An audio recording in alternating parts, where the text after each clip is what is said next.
சரியா? அதுக்குண்டான பிரச்சனையை தடுத்து விடு, இந்த பிரச்சனையை வராம பண்ணி விட்டுரு, என் குழந்தைக்கு தான் அப்படின்ட்டு நீ இந்த இடத்துல வந்து நிக்கிற. சரியா?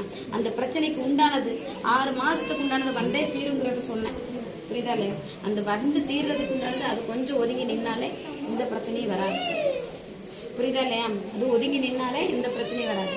இல்லைன்னா நீ மறுபடியும் போய் அந்த இடத்துல நிக்கிறதுக்கு உண்டான சொல்றாங்க. இந்த இடத்துல போய் நிக்க கூடாது.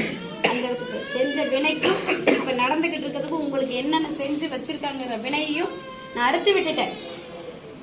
அடுத்து நான் இன்னும் இதுக்கு மேலேயும் நாங்க செய்வார அந்த இடத்துல சரியான நிலையில விட்டதை எல்லாமே பிடிக்கணும்னு வந்து நின்றுருக்கேன். பிடிக்கிறதுக்கு உண்டான வலிமை இருக்கு. முன்கோபங்களை 2 பேரும் கொஞ்சம் கட்டுப்படுத்தி. சரியா? அதாவது 1000 பேர் 1000 சொன்னாலும் வர வேண்டியது வந்து சேரும். உனக்கு வர வேண்டியது இந்த இடத்துல வந்து சேரும். ஆனா 1000 பேர் 1000 சொன்னாலும் நீங்க 2 பேரும் பண்ணுங்க. அப்படி இல்லைன்னா நீ வேற நான் வேற. அது குழந்தைகள்னாலதான் அந்த பிரச்சனைக்கு உண்டான அது சூடானமா இருக்கு. சரியா? காயத்து கொடுத்துருக்கோம். காயத்து மனைக்கு கட்டுறதுக்கே எல்லாத்துக்குமே வாங்கிக்கலாம். சரியா?